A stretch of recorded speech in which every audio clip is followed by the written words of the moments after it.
family? Welcome to Tag. So, my name's Isaac. So, tonight I have the privilege of introducing one of our older brothers in this house. He's a big inspiration. I've watched him through his ups, his downs, his in betweens, and I'm just happy that we get an opportunity to hear a little more of one of our brother's stories so we can get to know him on a more personal level.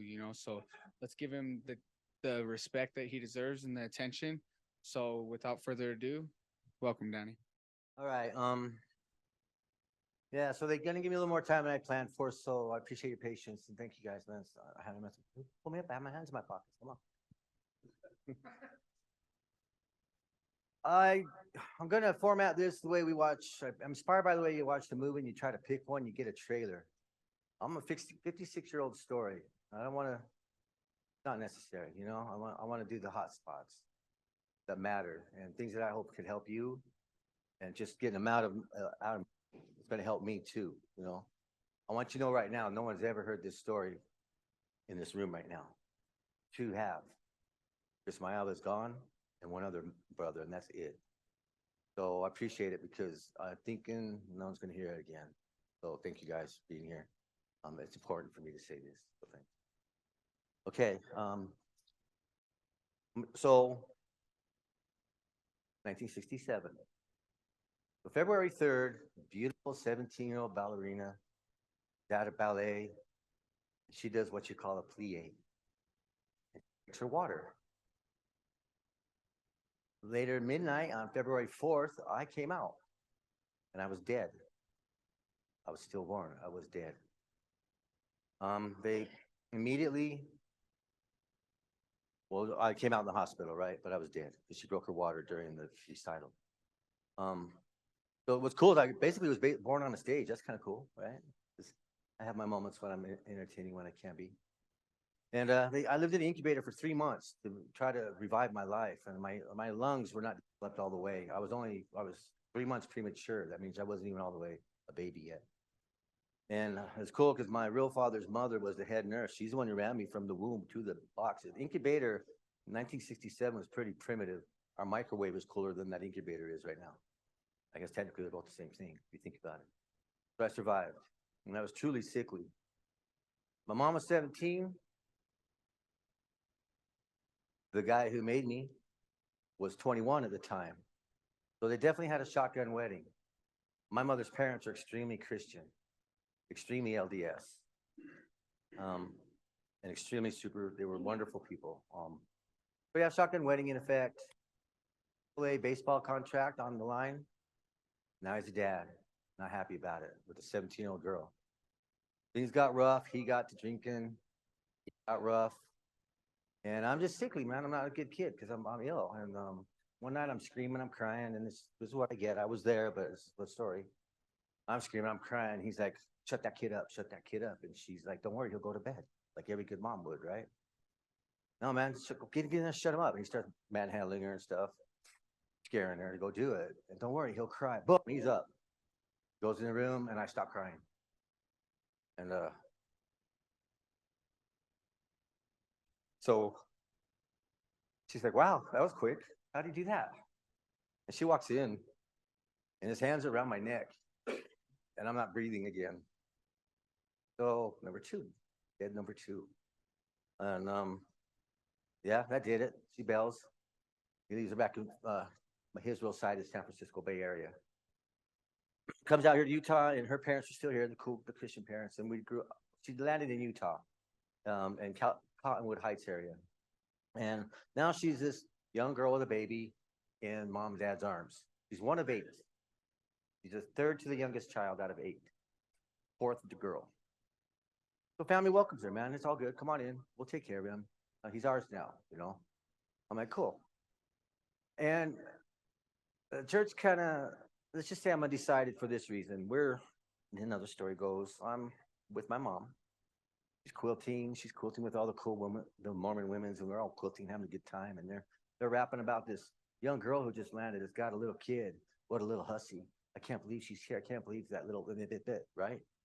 And they're like, comes around the circle. Who we talking about? Someone goes, Velma's little girl. Well, my grandma's name is Velma. And we're sitting right there while they're talking about us. I'm up and I'm out.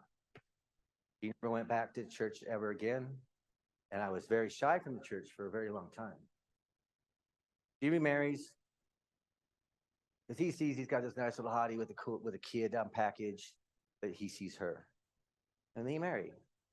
Vietnam's going on. We got stationed in Seattle, Tacoma area in the Army base. I'm 4 at this time. He doesn't get a tour, but he likes to tell everybody he was in the Army during Vietnam. Just hated this guy because I learned how to lie basically from him. He was good. So, baby comes along and it's my brother, 3 years behind me.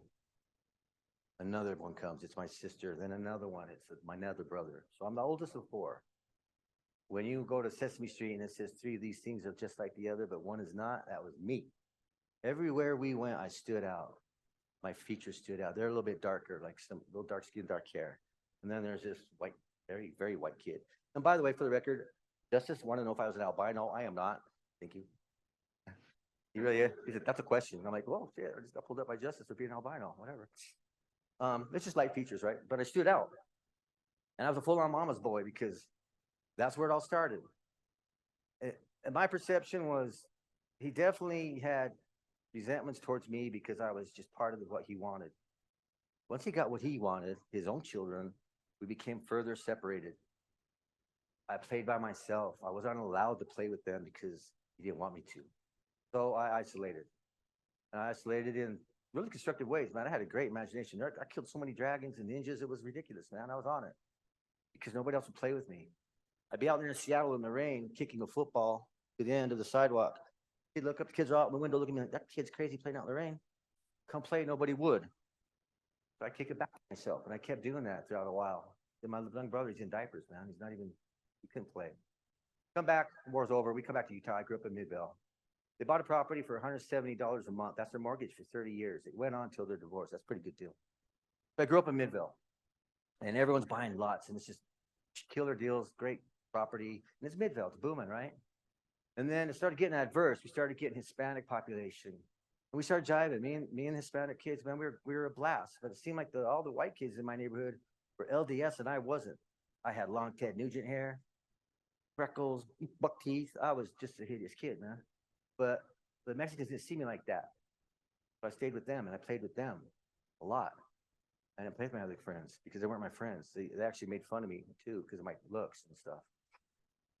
So I got to know those guys, got to get bilingual a little bit, where your swear words, all that stuff that started coming cool. But we just played. We played like amongst ourselves, but I got segregated, not by my choice. It was by a faith that segregated me. I tried to do the baptism thing. They baptized me. And I ran that show for a minute until one time they took us to the temple and they baptized us for the dead. And I'm like, you got to be kidding me. How ruthless is that? And I started asking questions they didn't want to hear me ask. They didn't have the answers. So I, in my own mind and heart, decided that's not for me. I'm still undecided to this day. I don't know. When I die, I'll figure that out. So religion's kind of out of the books now, right? And Boy Scouts, man, I excelled. I became a troop leader. I had the cool gold thing. I had all my Weeblo stuff. As soon as I hit Boy Scout at the age of 15, I went sour. I started getting into behaviors.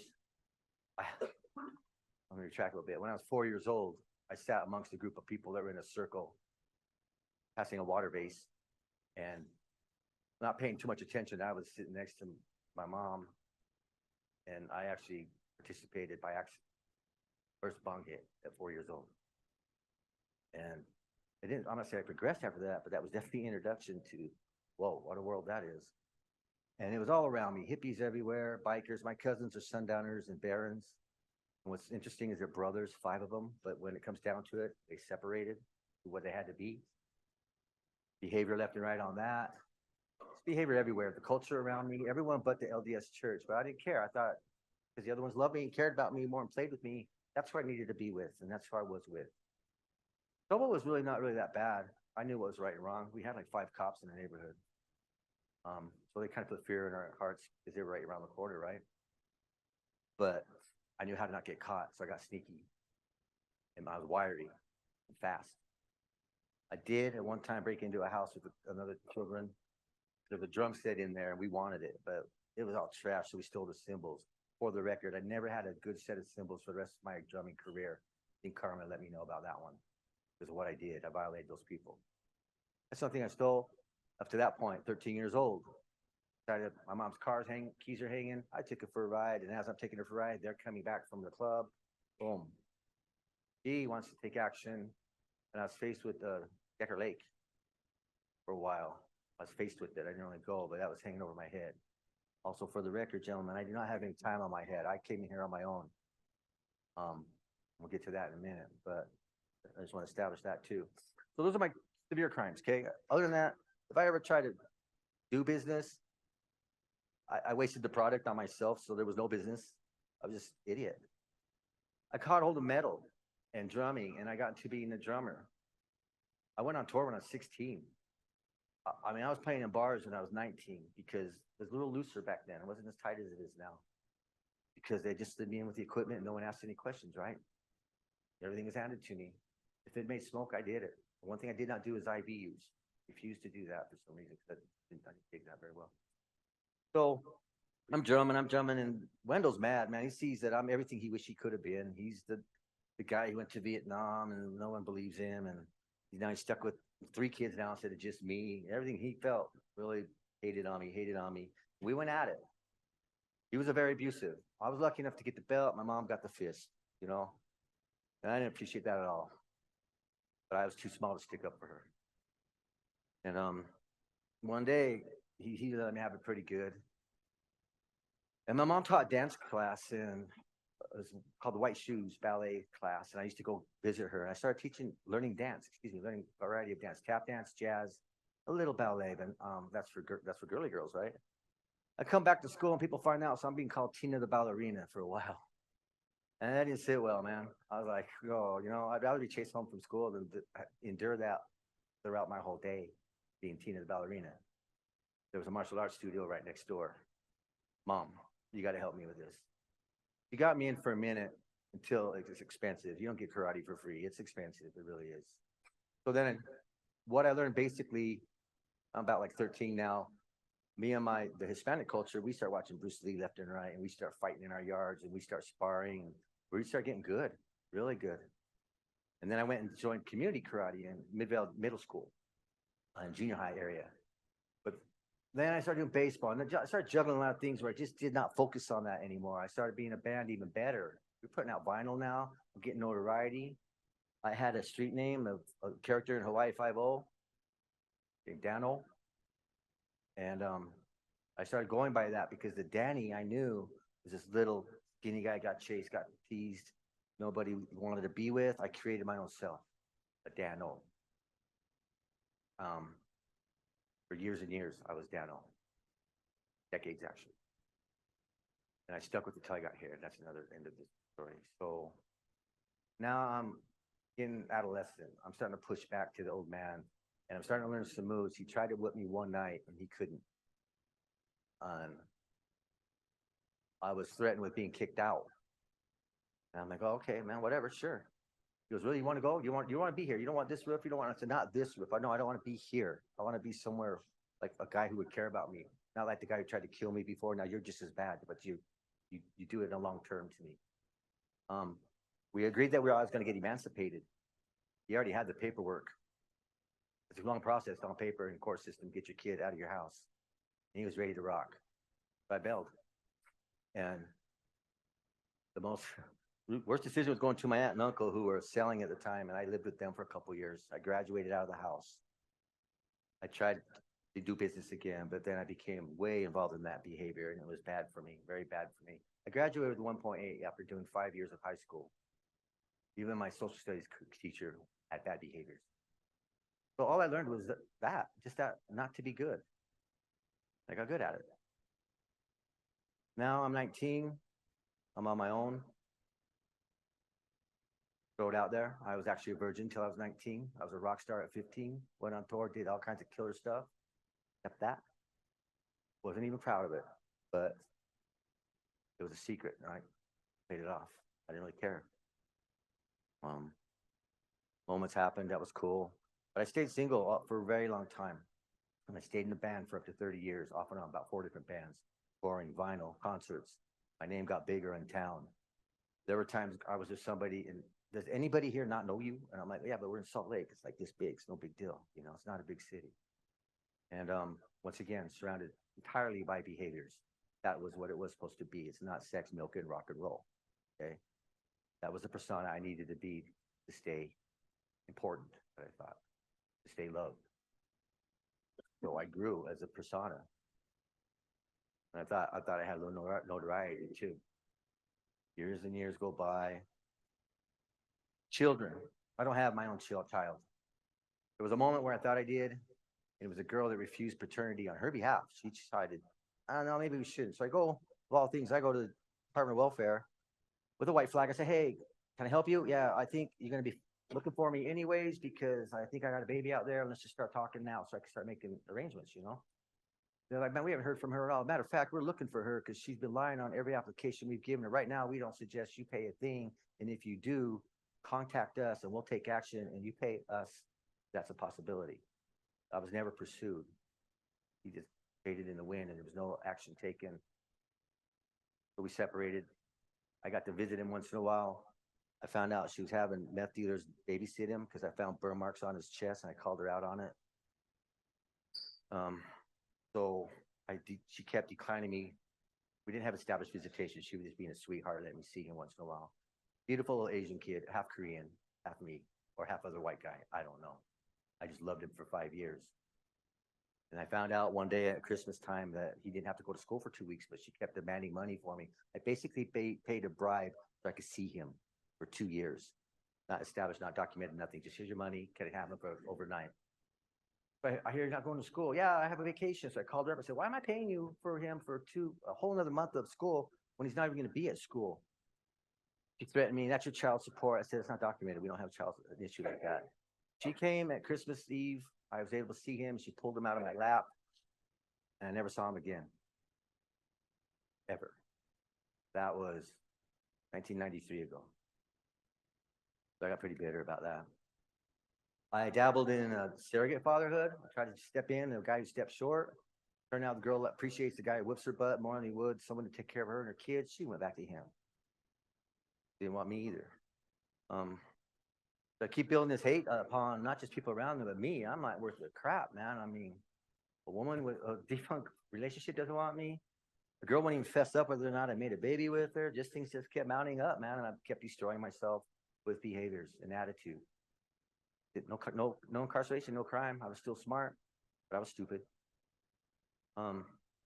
So now I'm getting old enough, and Jeff Neal, I just want to bring him up right now. You guys all know he's my entrance in here. His wife was my neighbor at Liberty Park for many years. Started about 15 years ago, and she was by herself with her son and her mom. So I established a friendship with her, not a romantic one, just a friendship. And this kid was only this big, about 5 years old. He lost his bike. It got stolen because he's in Liberty Park and he didn't leave it. He left it on the front yard. That's how it goes in Liberty Park. So I bought him a new bike. I said, man, I'll buy you a bike. And I established a friendship with him now. For 4 more years, this kid, he and I went on bike rides every day together. Because I was the new dude for him. Then Neil came along. And it was a good pass around because it wasn't as hostile as you guys think. Neil heard about me already. I didn't know nothing about it until he answered the door. I'm like, oh man, you're the new boyfriend. Great. Well, it's all yours, dude. And he appreciated what I had done. So that's our friendship with him, okay? He knew I was spiraling bad. And he just saw behaviors going on. And he tried just, intervene. He's LDS as well, extremely. And I'm like, no, Neil, you're wasting your time, man. I'm set in my ways. Let's just keep rolling. I met a girl from California. Escaping behaviors, escaping bad environment, come to Utah. And I was helping her kind of adjust with saying the N-word. Not everybody is the way you think they are in California. You're in Utah. It's easy peasy. Don't worry about it. And I acclimated her here. It's pretty cool. We dated, and then we broke up. And then we dated, and we broke up, that kind of thing. So we finally broke up. And she comes over one night to reconcile, wants to be friends, whatever. She gets a little hoochie coochie, nice, and wants to. And I'm like, no, because she has a boyfriend waiting for her at home, right? And I'm like, dude, there's a dude waiting for you right now. This ain't gonna happen. Oh, you mean so much more to me? I'm like, I don't care. For right now, he means more to me than you do because I've been that guy before. I don't want him to be sitting there waiting for you while you're here with me. This isn't gonna happen. Boom, she's on her knees and proposes. I'm like, whoa, man. I'm 44 years old and there's not a line of women proposing to me right now. This is really extremely an SCF kind of weird thing. I said, yeah, I did. For 8 years, we stayed married. Behavior induced big time. And here comes the cool moment I was waiting for because this is the most serious part. I did skip some things here next. Like I said, not everything's necessary, but this part really is. So we're married, right? And no kids, nothing. She left everything in California. It's just me and her. But as we grow, she gets drinking a lot, man, a whole lot. We let a lot of behaviors go, but the booze stayed on. And it just became us in the one bottle every day. Saturday morning, we got in a fight and she clawed my eyes really bad, black and blood, like a raccoon. And my friend thought I should report it, like I kind of cited a milk carton type report. And I'm like, no, I was embarrassed. I didn't block her. I didn't strike her. I just let her go at me because she's like this big and 110 pounds, wet, California, 40-year-old also. And I endured it. 2 weeks later, on the 20th of March, 2016, I get a phone call from my uncle that my mom had passed away. He's been dragging an oxygen tank for a while, which I periodically got to see. But not this time. When she died, I wasn't there. I'm her oldest son. I'm the one that she had the first. The one that she saw everything the other guy did, and that she couldn't do. We were more than that. We were brother and sister. But she was only 17. We had this co-age bracket. It died. Of course, I fell apart. And I sunk. And I didn't even think in behaviors, man. I just sunk to where I wanted to disappear. Because the only one who really truly loved me for what I thought I was, and she knew I was, is gone now. Gone. Full on gone. And that's that Wednesday night. Following Saturday, we cremate her. She's gone. It's done. Ceremony's done. I'm still hurting a little bit, but I'm getting over it because that's what you're supposed to do. And that following Saturday, 4 days later, I'm going to go get my glasses at America's Best. And I'm like, hey, I'm going to go get my glasses at 8:30 in the morning. I'll be right back. I went. I came back at 12:30. When I got home between 8:30 and 12:30, she consumed a whole half gallon of vodka almost by herself. Was just out. No, she was awake, but out. Gone. Mad. You name it, it was on when I opened that door. I'm like, whoa. I took a deep breath because I was sober. I was completely sober. I had to go get my glasses. And I'm like, what's going on? Earlier that morning, I had cashed my paycheck of $500. I also cashed the remainder of our tax fund at the time was $260, something like that. But it would have been bigger, but she was defunct on some medical bills, so we got garnished. So we didn't get all of our refund. I had it all in my pocket. I'm here. Where's my money? And I'm like, whoa, what do you mean your money? It's the money. We used accumulated our income to call the money. Paid the bills, responsible, a little bit of scratch, get goofy with the rest, and then do it all over again every paycheck, right? But we stayed above the water. We were cool. We didn't have a car. We didn't have kids. It was just us and the dog. Where my money, she keeps yelling at me, and just wouldn't stop, man. And I had to hide the bottle. I actually hid the bottle away from her. I'm still sober this whole time. So wouldn't stop. I'm like, fine, boom, here, take the money. And I give her the money. I give it to her. And I look over, the cat hasn't been fed. So I'm like, okay. And I start feeding the cat. Well, I get rained on $800. Like, man, you got to be kidding me. I'm looking at her, and she's just shaking, all mad. And I'm like, come on. I said her name, but I don't want to say it no more. And I'm like, you know what? I'm like, what's going on? And she's all freaking out still. I'm just letting her do her own thing, freak out in your own world right now. I'm bending over, I'm getting the Benjamins first. I'm Benjamins. And I turn around and they're hanging on that wall. About that long, it's sticking right up at me. Like this. And she's shaking like a leaf. I'm like, oh, come on, you gotta be kidding me. And she's like, I'll do it. And I'm like, go ahead. Gets me. And I'm like, whoa. And I get a little bucky, man. I'm like, are you serious? And so I Jesus up. I'm like, go ahead. You want to? Do it. She gets me again. Okay. But I messed up. I grabbed it by the blade. Here goes my hand. I got the knife. Now she backs up a little bit. And I'm like, there's a mini washer right here. I'm looking at her and I put it down. Because I don't want to do that again. And now I'm looking at blood everywhere. I'm leaking right here. And I'm stopped and still because I'm going to run around the apartment and bleed everywhere. Okay. Finally get some paper towel. And I looked over. She's going for it for a third time. She got that across the room. She goes into the fridge. I didn't want to get stabbed again. Oh man, it's escalates. It's up to the roof now. That's it. I'm going to call 911. And I'm like, I'm thinking, if you call 911, they're going to take you away because you just did what you just did. You're drunk as crap. I'm sober. I don't know what's going on with you. Just settle down, settle down. She's like, calm. Wham! I snap, kick the phone out of her hand, spilling to the floor, and it breaks. Don't do that. That's a charge. I found out. If you interrupted a 911 call, that's a charge, criminal charge. So she decided to go up the stairs and use their phone. Here they came. I had 4 patrol cars, an ambulance, a fire truck, a crime scene unit, and 2 detectives that were in the one car. They landed right at the house. Pull away, that's the part they want the story. He said, she said. I'm got my hand up in the air getting wrapped because of the cut I put on myself with the knife. And while they're that, they clipped me. And they clipped me for a domestic violence charge and the phone.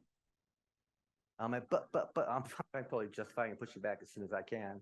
Because I don't know what she told them. I told them the truth.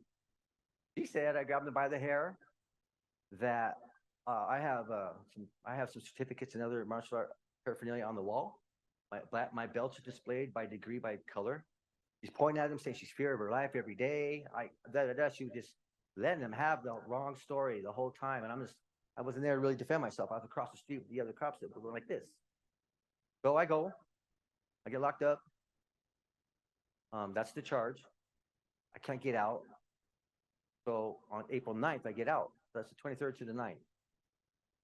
And I find out I've been evicted by my landlord while I was in. The cops told them the charge. And I was immediately evicted. And I found that out through my only phone call once I was released. They gave me back my cell phone. I'm on the phone. They're like, you can't come home. You've been evicted. I'm like, by who? The landlord. I'm like, oh, okay. Well, now what? She goes, and you need to go see the judge first thing in the morning. And I did. And while he's sentencing me, he dropped the phone charge. She's in there with the prosecutor, but would not testify. She wouldn't even get up there. Even to lie, she wouldn't even. And he asked me, did you put your hands on her? And I guess at that moment did have integrity. I said, yes, sir, I did. And I didn't say, but I just said, yes, I did.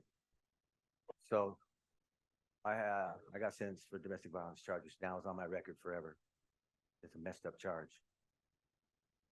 I found out that police officers, firemen cannot even have a firearm if that's even on their record. It could be a service, but they can't have a weapon. One of my clauses is I can't have weapons in.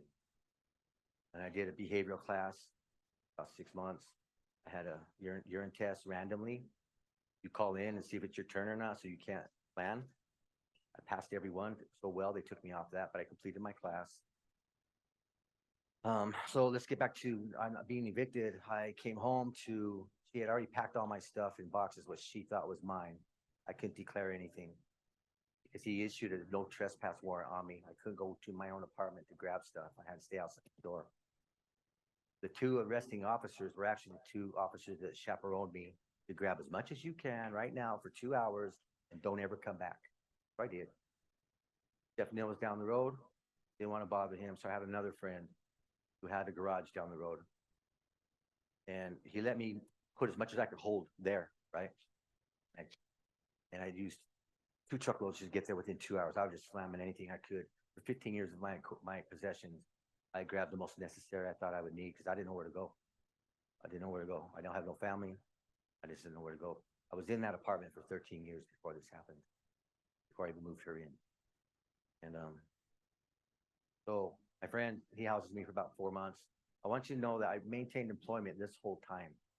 I've only been unemployed 2 weeks of my whole life, whether it was a paper route or what I was doing before I came here. I've always worked and always had income. I was just stupid with my money. But I got enough eventually to get an apartment. My mom had passed on and left money to my good sister. She's a Mormon too. So she allocated the money to me. She laid me down a first and last month's rent and got me rolling. I did pretty good by myself for a couple years.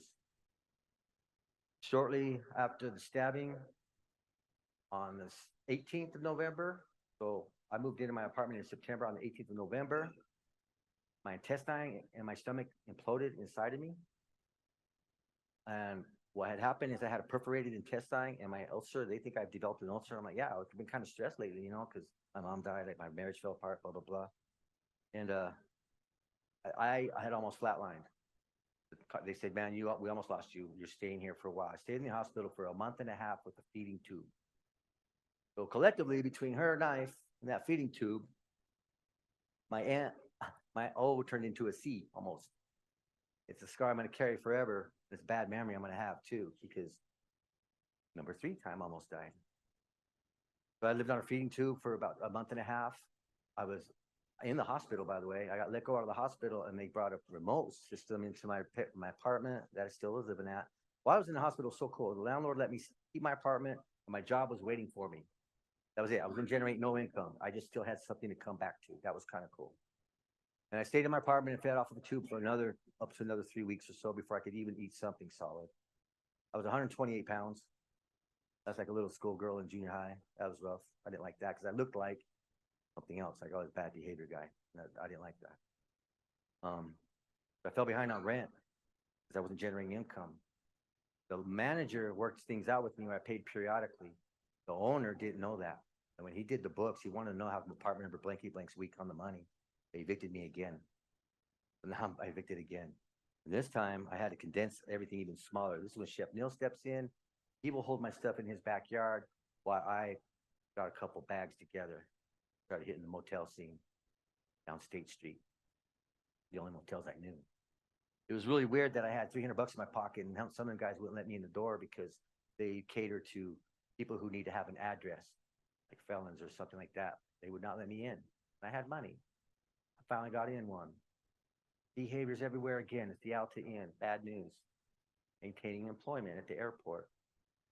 Back and forth from the airport, I realized I seen a sign that says $155 a week. 1 bedroom. I'm like, cool. Wow, that's really cool. Let me check that out. I did, and they kind of dinked me in. He took my money. He said I had a 1 bedroom, and I got in. I didn't realize it's a hostel where you are sharing one room with 2 other guys. They're looking at you, and you're looking at them. That's your 155. 2 guys is a higher rate. 1 guy is a higher rate, but the sign caught me. Too late. I'm already out of the motel. Now I'm on North Temple. If anyone has been there, don't. And it was just bad news. And in the meantime, COVID was just full flown. People are walking around with masks, weapons, especially on North Temple. It was like a mall for behaviors. I was walking around and over everything you could think about just to get to the train to go to work. And saying no, by the way, because I didn't trust anybody. I'm not getting pulled to the side and getting taken care of. That's no good. I became super defensive. And if you don't pay rent at this hostel for 1 day, you're out. Just totally out. You come home and your badge is sitting out there and you got to start all over again. Well, I missed rent 1 day because I worked for the whole weekend, but the agency that I worked for didn't pay till Monday, and the management wasn't having it. They didn't want to listen to that part. So I got evicted again. Man, I'm thinking, okay, let me put this straight. Oh, I forgot the most important part, the operation. When they went in to do my perforated intestine, I woke up to 2 doctors looking down at me and they're shaking their head. I'm like, what? And they're like, man, they told me you blew up. Blah, blah, blah. But we didn't fix your intestine all the way. We need to go back in. So I had 2 operations in 13 hours to do what they should have done the first time. I was super bent about that. And so they did. And I'm just going to make it clear and as easy as I can that after the operation, since that day up till right now, I have and never will be able to experience physical love ever again. And I hope that's clear enough, and that's all I want to say about that. So I'm not a man anymore. So let's add it up. Dad doesn't want you. Other dad doesn't. Bad environment. I can't shake the behaviors. Every corner I take, the wrong corner. I'm in a hostile environment. I'm in a hotel. I can't get back on my feet. Maintaining income, but I don't have money. I can't do that again in life ever again. No one's going to want me. No one's ever going to want me. So, number 4, they found me on a tracks platform. I had known a friend who wanted to ease my pain and party a little bit. And he gave me 5 fentanyls so I could have myself a little allowance to get me by through the rest of the week. 3 of them made me in that night in half of the half gallon. And then they found me at a tracks. Woke up in the hospital again. Same hospital I had the intestine operation at. LDS hospital, by the way. Now I'm on the 4th floor on suicide alert because that's what I did. and COVID's rampant. They tested me and I was positive for COVID. I'm like, man, let's add that to the list too of why I don't need to be around anymore, you know? I just don't want to be around no more. So they transferred me to the Red Lion at the time, was sanctioned for COVID people to quarantine. I did a 7-day quarantine in the hospital and 15 days at the Red Lion. And for 22 days, no one knew where I was. No one asked, no one cared. I was on my own again. They transferred me to the Gail Miller Center, which is a mission.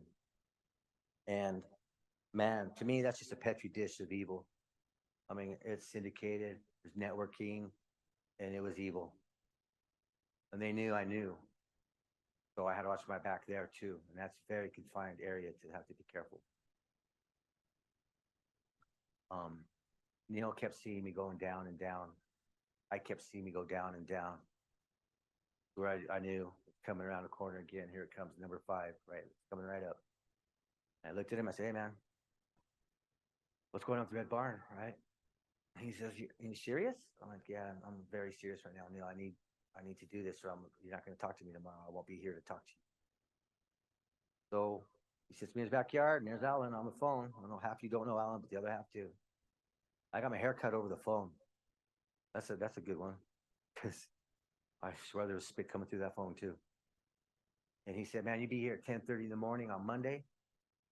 I had just lost my temporary job. I was drunk at work. Didn't care. So I'm at absolute zero now. If I don't see you at 10:30, don't even bother getting off that train. I was here at 10 o'clock. And I sat on that bench, like we all. And they decided to take me to the receiving end to make sure I wasn't shaky and quaky and kind of goofy. And also tested me for COVID, which I passed because I just got vaccinated after a 22-day quarantine.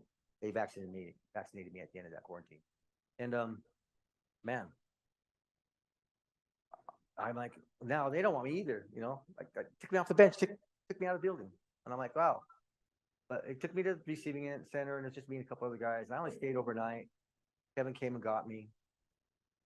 It was very nerving for me because when I got signed out to go, there was suddenly a tremendous amount of police around the building with K9 and you name it, anything that had a badge was around that building. And I got nervous because I was getting released and I just started getting nervous, man. And Kevin reassured me it wasn't for me.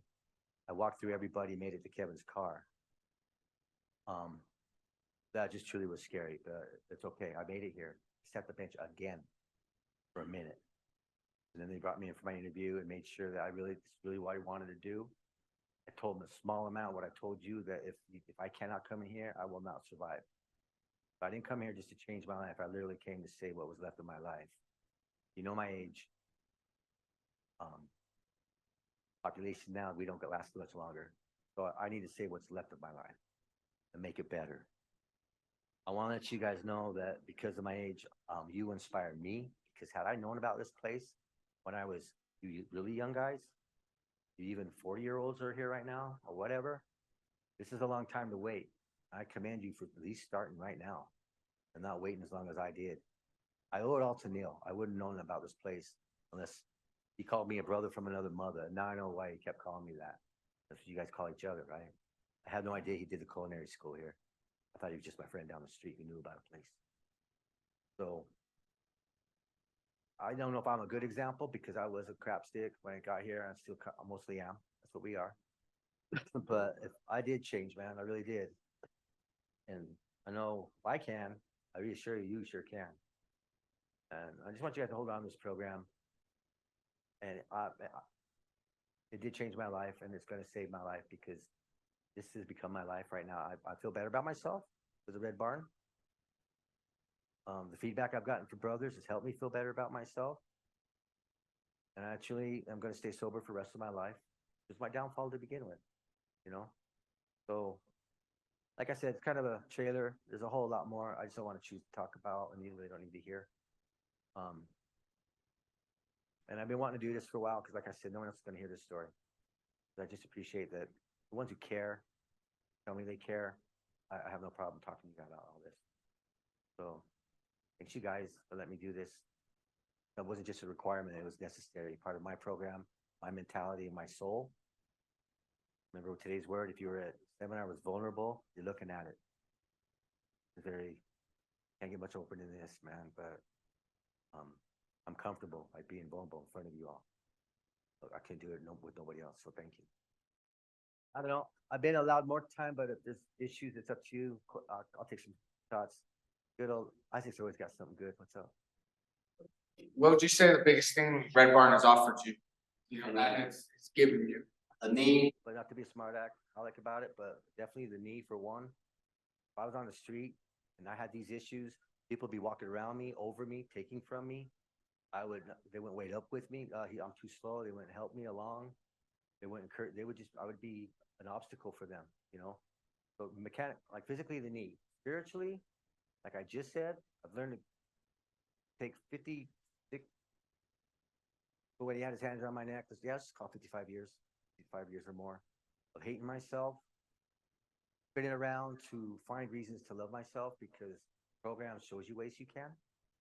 And it supports you when you do, and they'll let you even grow more once you have. You know, these don't just get that big; they get really big because they keep growing. Mario, Just for these younger guys, maybe can you share a little bit about your intern phase? How hard was it, and what helped you get through it? interface is extremely hard because right off the gate, I didn't believe where I was at. I felt like I was at the other place, just a small scale without guards. I mean, my roommates were Jeffrey and Chris Mayada. I was really nervous because I was this size. You know, like, man, what did I get myself into on this one? I had to learn to shut my mouth. I had a fast mouth. I was fast. I was running in everybody, moving too fast, talking too fast. Boo, shut up. I just go back to that again. Knew too much because I thought at my age I did. Didn't believe there was such a program, you know, that really loved you. I heard that word left and right all the time, man. Really wasn't until I said in seminar as well, my need, when you showed me you loved me, is when I believed there was love in here. The other hardest part was, you know, it's just hard, man. You're in a whole new environment, and the whole trust factor. You got to trust 60 other people when you're just alone. But if you did it one at a time, then it adds up to two at a time. And then you got 5 of them that you trust. It just one at a time adds up to where you can trust most of them. I did learn some things. I didn't have no typing skills. Now I'm 42 words per minute, 97% accuracy at a 3rd grade level. Yeah. That's good, man, because I could do that before I got here. Yeah. I get to dress nice and feel good about myself because I get respect. But the intern phase was hard, you know, being the chore thing. I slipped on that all the time because I didn't want to be responsible. But I found out if you just do it, it's not expected of you no more. You just end up doing it anyways. So you really aren't responsible. You just you're becoming as if you're doing it, right? Encourage you guys to see it that way because if you just don't pay attention to it, it slides right by you. It just becomes really easy. Yeah, James. So Danny, how did you phase up to your stay here at Red Barn so far? How would you say you gained the most growth? Good night. Because I had this opportunity to get this off of me, get some closure a little bit by being verbal about it. And then my retreat's coming up. And that's a very, very big part. And I can answer that question better after the retreat, but I'm thinking the biggest thing is yet to come. It's going to be when I'm in that room at a higher scale than what I just did right now. Yeah. That's it. Do you see yourself maybe staying in the 3rd year? That's I don't know. Every time I get asked that, I always say, I want to graduate because I'm going to graduate. That was my objective, first and foremost. When I sat on that bench, I told Neil that. I said, I can do this, right? He goes, yeah, you can do this. I said, I'm going to do this, right? He said, yeah, you're going to do it. But graduating, yeah, that's the main thing for me right now is to make sure I graduate, that I could succeed in completing something that was there for me to complete, like high school. You know, you graduate because you endured it. You did learn something. I hope it helps me out in the later run, but I can't answer that one right now. I don't know. Brad in the back. From the moment you sat down the bench to this moment right now, what has been the biggest improvement within yourself that you've seen? The biggest? I actually think Actually, I know probably the biggest thing I gained is present myself as an actual man and what a man's supposed to be with my conduct, my vocabulary, my actions, my acceptance of what this is all about. I mean, I'm willing to change and I'm going to change and have changed, but truly just to be what a man's supposed to be, not some rock star running around with a crazy name, you know? I appreciate that they give me my name back because that's who I am. And I think I gained that. I realized that that's who I am, not who I created, not what I wanted to be. Yeah, you guys are cool. Thank you. All right, family. Thank you, guys. Thank you, Danny, for sharing your story You're with welcome. us. We appreciate you being vulnerable with us and letting us get to know you on a more personal level. And with that, let's give him another round of applause and that's Zach.